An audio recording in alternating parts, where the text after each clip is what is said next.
Bruno, hoy te has fijado en la autora que ha ganado el Nobel. Sí. Annie Ernaux. Ernaux, sí, porque no había leído nada de ella, la conocía por verla en la librería, por haber ojeado alguno de sus libros, pero nunca había leído nada, y a raíz del premio me entraron ganas, y he leído el que dicen que es su libro más importante, una especie de libro total, que escribió en el año 2008, y que me ha fascinado, me ha gustado muchísimo. Sí, yo recomiendo, sobre todo, empezar por este libro porque es una especie de repaso a toda la vida de Annie Ernaux y a la sociedad francesa de posguerra, ¿no? Es un libro estupendo y, como he dicho, es un libro total, y creo que es muy representativo de lo que ella escribe y que puede ser un buen repaso a la vida y a la obra de esta escritora. O sea, premio Nobel bastante merecido, no como en otros casos. Yo creo que sí, es un premio Nobel merecido. Yo se lo hubiera dado antes a un par de franceses por ahí que me gustan muchísimo. Bueno, yo soy Seda Houellebecq, ¿eh? Sí. Así te lo digo. Sí. Y sigo recomendando Su misión. Sí. Que me parece... A Carrere, por ejemplo, Manuel también se lo Carrere. merecería. A Pierre Michon.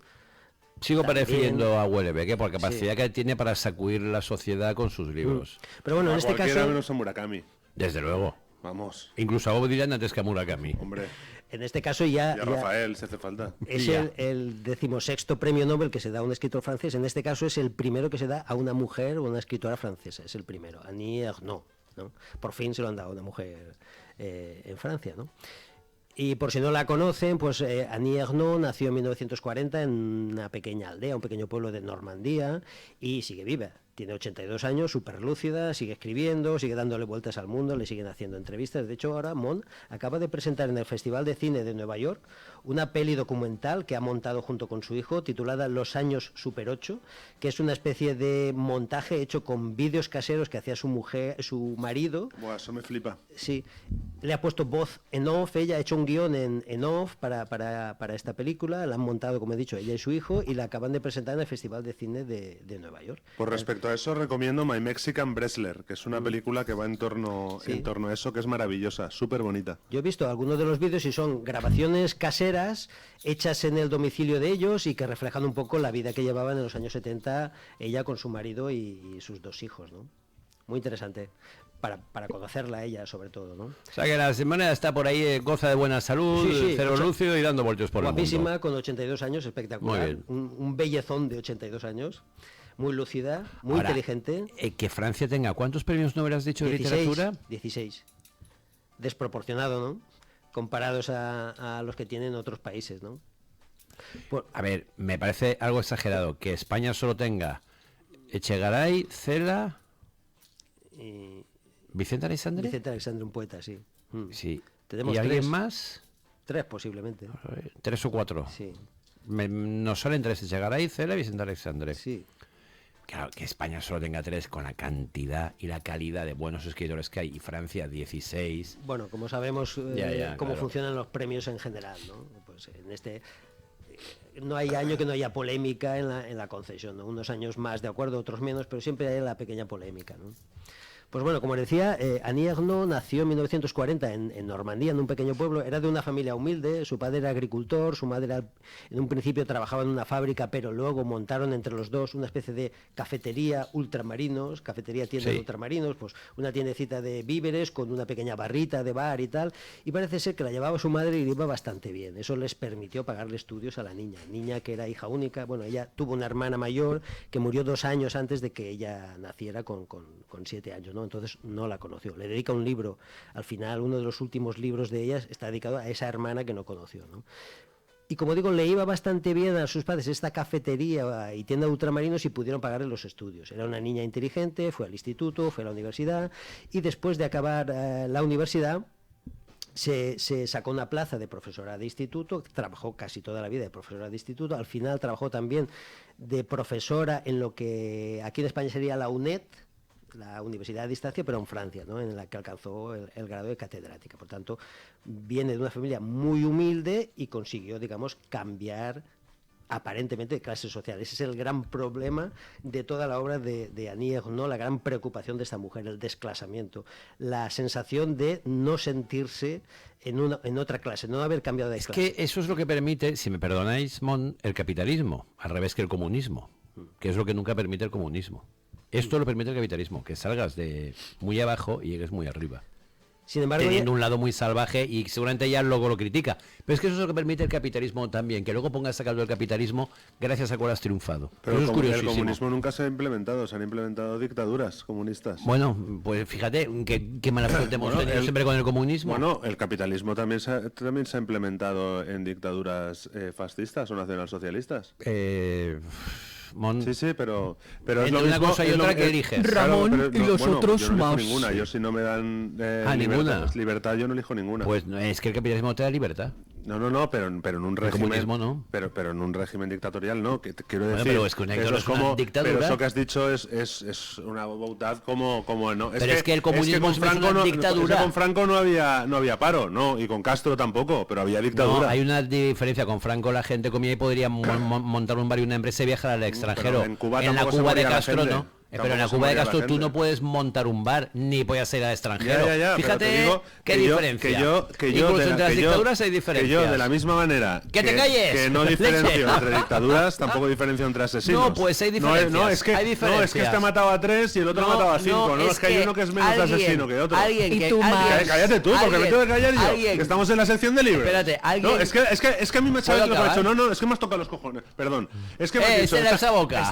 Estaba hablando Bruno, yo estaba aquí callado haciéndole el podcast a Silvia y tú estás. ¿Sabes, Mon? La diferencia, Mon.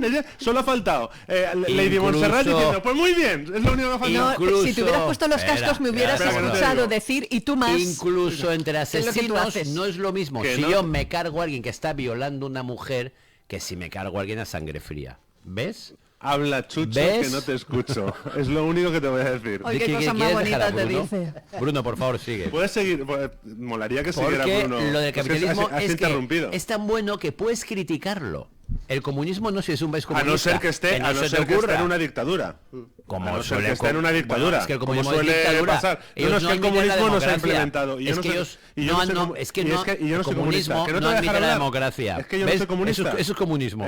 No. Mira, Eso es comunismo. Le he cerrado el micro, Ramón. Te ganas de cerrar. No, porque eso es comunismo. Eso es censura, pero bueno. Eso es censura comunista. Tú no quieres No, que hable. comunista Dejamos no. a Bruno. ¿Tú sabes cuándo quieres cuando a ti te mola que hable? Cuando te estás poniendo ciego, que lo voy a poner en Twitter, cuando te estás poniendo ciego a lionesas, entonces sí que quieres que Te las hablemos. has comido tú, Bruno y ¿Eh? Silvia. Sí, pues voy a poner Bruno, un vídeo. por favor. Yo de Bruno. los míos le he dado a Paquito. Dejamos a Bruno.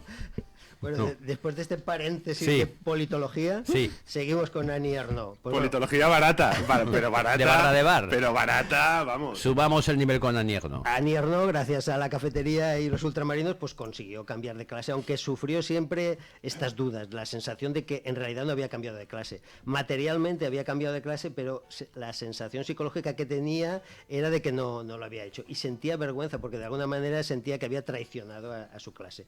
Esa idea, por ejemplo, vertebra toda su... Pues vaya tela. Era una buena lectora. Su madre, que no tenía, simplemente tenía los estudios elementales, leía aconsejada por un buen librero. Hay que tener un buen librero en la vida. Siempre. Ella leía bastante y también introdujo a su niña en el mundo de la literatura, y el mismo librero aconsejaba a las dos, madre e hija. Por tanto, se hizo una gran lectora y estudió literatura francesa contemporánea, ¿no? Y se dedicó toda la vida a dar clase de esto. Se casó a finales de los años 60 con Philippe Ernaux, tuvo 2 hijos, y en el 80 se divorciaron después de un viaje a España. Vinieron a España de viaje, tuvieron una pelotera enorme en España, sufrieron una crisis matrimonial y a la vuelta a Francia se separaron, ¿no? Ya no se volvió a casar la mujer, aunque sí que tuvo numerosos amantes. Y vivió desde 1977 en las afueras de París. No le gustaban las grandes ciudades, decía que las grandes ciudades le recordaban mucho la exclusión social y tal, y siempre vivió en la periferia de las grandes ciudades, no le gustó. En el 2000 se retiró ya de la enseñanza y se dedicó por completo a la escritura. En Francia y en el resto de Europa ha ganado casi todos los premios importantes: el Renaudot en Francia, el Marguerite Duras en Francia, el de la lengua francesa, el Strega en Italia, el Formentor en España, el de la Academia de Berlín en Alemania, y finalmente en octubre de este año le dieron el Nobel, ¿no? Siendo por eso la primera mujer francesa. De siempre quiso escribir, pero no lo pudo hacer por una razón o por otra, porque estaba estudiando, porque estaba preparando la oposición, porque estaba criando sus 2 hijos. Y la primera novela la publica ya con 34 años. Su madre estaba encantada de que su hija se convirtiera en escritora hasta que leyó esta primera novela. Anda. Leyó esta primera novela, Armarios vacíos, del 74, en la que ella cuenta un aborto clandestino en un momento en que en Francia no se permitía el aborto. Ella abortó clandestinamente y lo cuenta en este libro, lo cual horrorizó a su madre y a su marido, que tampoco lo sabía, y deseó que su hija no hubiera sido escritora, porque a continuación de ahí la emprendió con una serie de novelas o antinovelas, que las llama ella, en las que cuenta diferentes acontecimientos de la familia, de su vida, de la familia, de su pueblo. En su pueblo hasta hace poco no la querían. Ahora me imagino que le habrán dedicado a alguna calle y tal después del Nobel, pero claro, como no hablaba muy bien de la gente del pueblo y tal, pues tampoco la querían demasiado en el pueblo. Aunque siempre tuvo éxito de crítica y siempre tuvo un público hasta el 2008, con este libro del que hablamos hoy, Los años, no tuvo realmente éxito, ¿no? Vendía, pero no tuvo un gran éxito. A partir de este libro, en el 2008, empezó a tenerlo, y bastante, ¿no? En España lo ha publicado Tusquets, KRK, recuerdo que la extinta KRK publicó también alguna cosa, y sobre todo Cabaret Voltaire. Cabaret Voltaire, que tiene la mayoría de su fondo y lo está reeditando ahora a raíz del premio Nobel, lo está reeditando en unas ediciones estupendas, buenas traducciones y unas portadas muy bonitas realmente. Como he dicho, se puede ver ahora el documental yo he visto varios capítulos de este vídeo casero, documental que ha hecho sobre su vida, con un guión que ha hecho la propia Annie Ernaux, y pone su voz ya, la voz de anciana, a todos estos pasajes de su vida en común con su marido, ¿no? El argumento, digamos que se la considera una de las grandes escritoras de la literatura autobiográfica. Luego hablaremos de la diferencia entre autobiografía, autoficción y los diferentes tipos de literatura autobiográfica. A ella no le gusta que la encuadren en la categoría de autoficción, y luego diré por qué, ¿no? En este libro, Los años, narra su vida en Francia durante 6 décadas, y lo hace evocando principalmente la vida y circunstancias de toda una generación francesa, que es la generación de los niños de la guerra. Ella nació en plena Segunda Guerra Mundial, vivió la posguerra, entonces ella, a través de su vida, usa su vida para contar en realidad la vida de los franceses, hijos o niños de la Segunda Guerra Mundial, ¿no? Ella pretende hacer un retrato social, una especie de afán documental. A mí me gusta mucho porque mezcla lo biográfico, lo histórico y lo sociológico, e inventa un género que ella llama autosociobiografía, o en este mismo libro lo llama autobiografía impersonal. Es una literatura del yo, pero es una literatura del yo casi sin el yo, ¿no? Sin los excesos narcisistas propios de la autoficción o de la autobiografía, ¿no? Que hay una hipertrofia del yo, y a veces un poco cargante, todo el rato dándole vueltas a las neuras, a las obsesiones, a las sensaciones, a los sentimientos. Carga un poco a veces esa literatura que ha estado de moda en el siglo XX, la autoficción, ¿no? Que se acuñó el término en el 77, y Vila Matas, por ejemplo, que estuvo aquí hace unos meses, que lo he entrevistado, me comentaba, es que toda la literatura es autoficción. Yo no soy partidario de la autoficción, porque en realidad toda la literatura es autoficción, ¿no?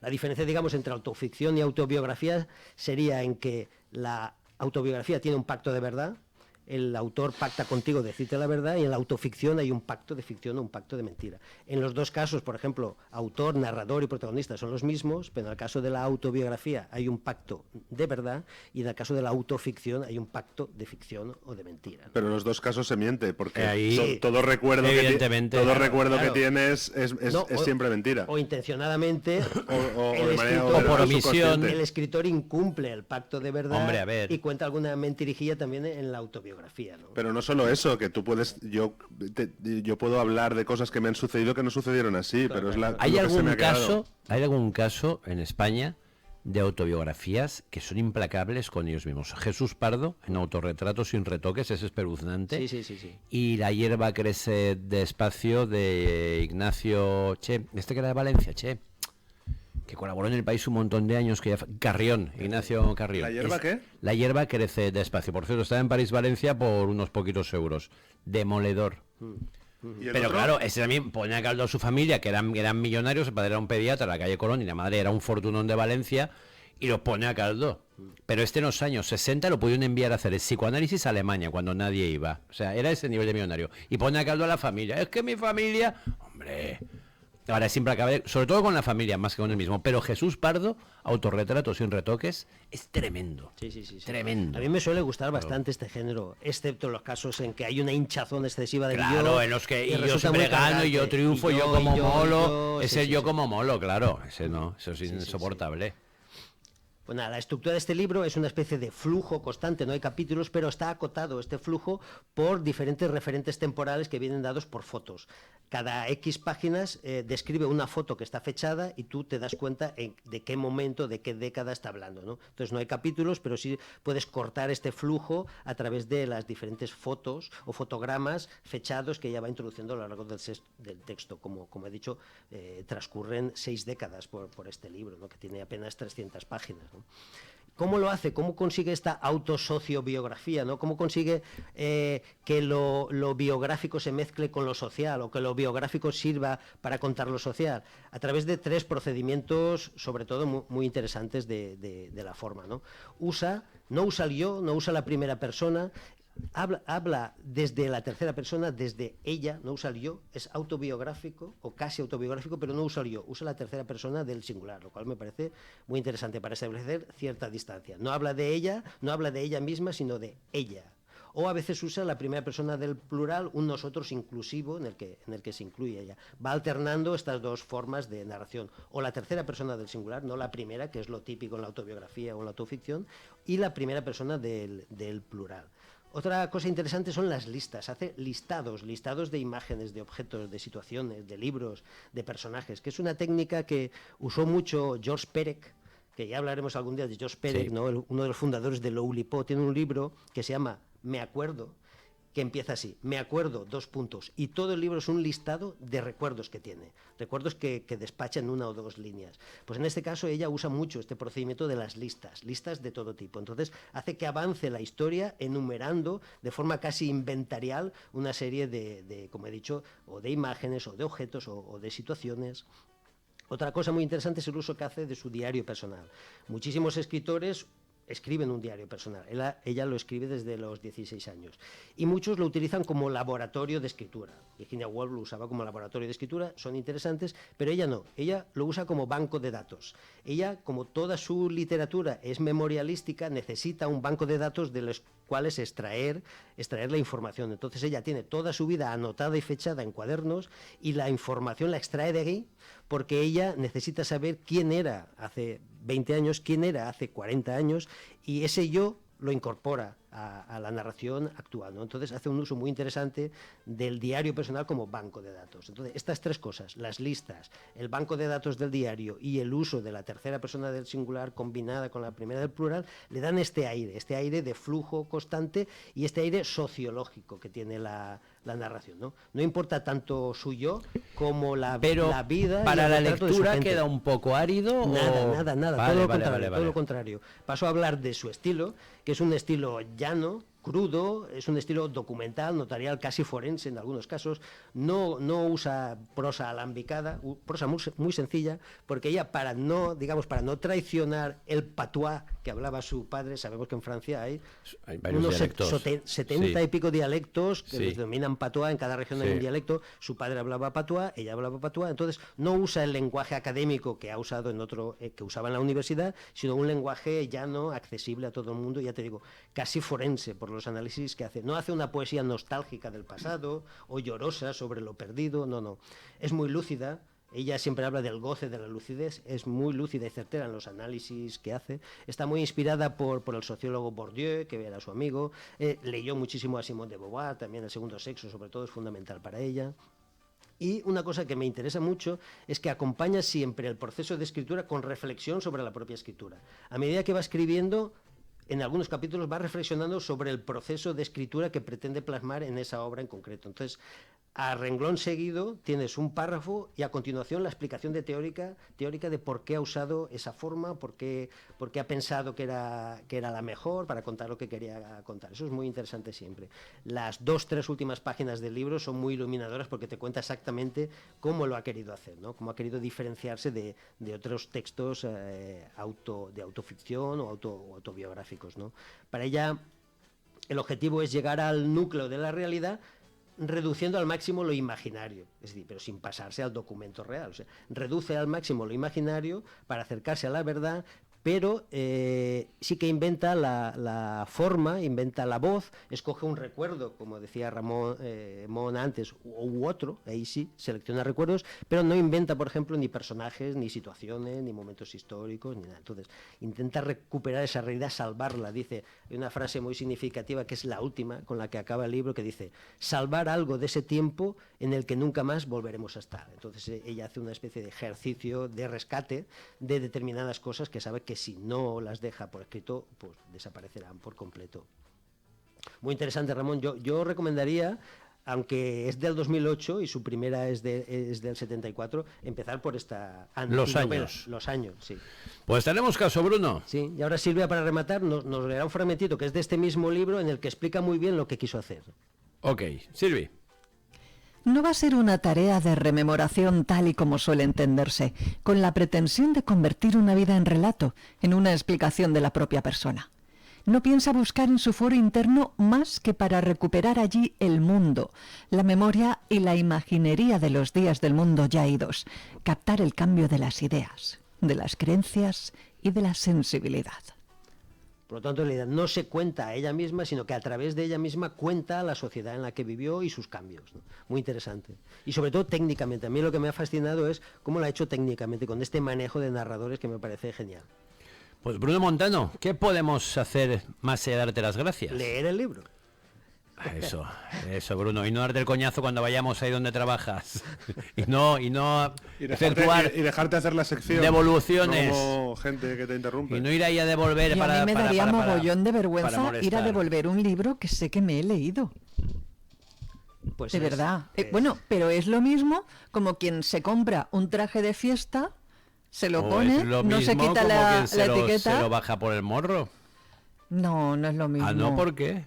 Hombre, yo conozco un caso que es tremendo, lo que pasa que tú no... Porque no... tú le vas a... espera que acabe, Mon. Porque tú le vas a encasquetar, o sea, vas a devolver ese libro y ese libro se lo va a volver a llevar otra persona y ya está usado. No, pero da igual.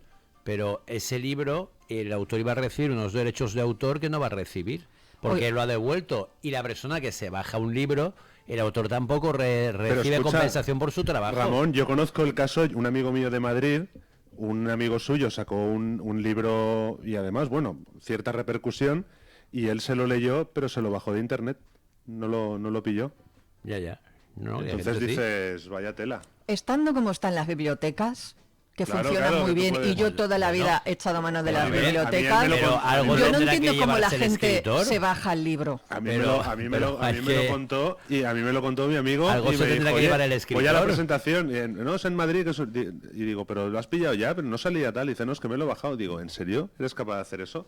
¿Cómo puedes dar lecciones? Claro, es que bueno, aquí hacen lo mismo con la música. El escritor no cobra un sueldo al mes. Ya. El escritor cobra según vende. Claro. O el autor ¿Cómo de funciona? música. Os dan un adelanto. Casos nos dan adelanto, pero ese no adelanto luego se va, o sea... Claro, ese adelanto conforme los derechos de autor, ellos van engrosando, pero aunque no lo cumplas, nunca lo piden. Que es algo que siempre me parece muy, muy curioso, Bruno. Sí. Incluso en algunos casos los contratos son muy leoninos y no te pagan derechos de autor hasta que no has vendido, por ejemplo, 1000 ejemplares.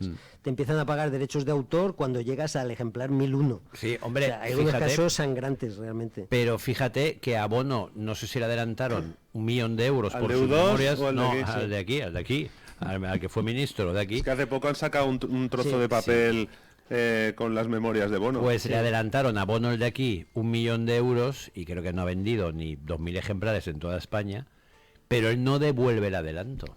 Se lo comen ellos. Claro. Es un Pero error, ni Porque nadie. estaría así en el contrato, previsión. supongo. Oye, pues me extraña porque una vida apasionante. Para pagar 1 millón de euros. Ambos bonos, digo. Por cierto, Bruno, que creo que tenemos 7 premios Nobel en literatura. A ver, que me lo acaban de enviar. Mira. Sí, a mí también me estaban enviando Sí, cosas. mira. No, hablábamos de literatura. Juan Ramón pero Jiménez, no nos sé si lo faltaba habéis Juan Ramón nombrado. Jiménez, Vicente Alexandre, Jacinto Benavente, Echegaray. En total tenemos 7, si añadimos a Severo Ochoa y Ramón y Cajal. Mira, los premios son José Echegaray, libros; Ramón y Cajal, ciencia; Jacinto Benavente, libros; Juan Ramón Jiménez, Severo Ochoa, Vicente Alexandre y Camilo José Cela, Vicente Alexandre fue en el 77. Sí, tengo aquí un oyente que también me lo ha pasado con fechas.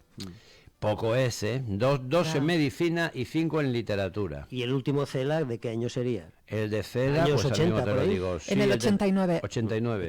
Don Camilo, el del premio. Yo lo vi, eso fue un acontecimiento. Hombre, claro que sí. Bruno, no admitas devoluciones. Es la política de la casa. Y menos de la gallera o 60 kilos. No, ¿Ves? Eso no lo devuelven. Eso jamás ha ocurrido. Nadie ha devuelto nunca un Sí me libro gusta. tuyo. Muchas gracias, Bruno. Un abrazo muy fuerte, que vaya muy bien estos días.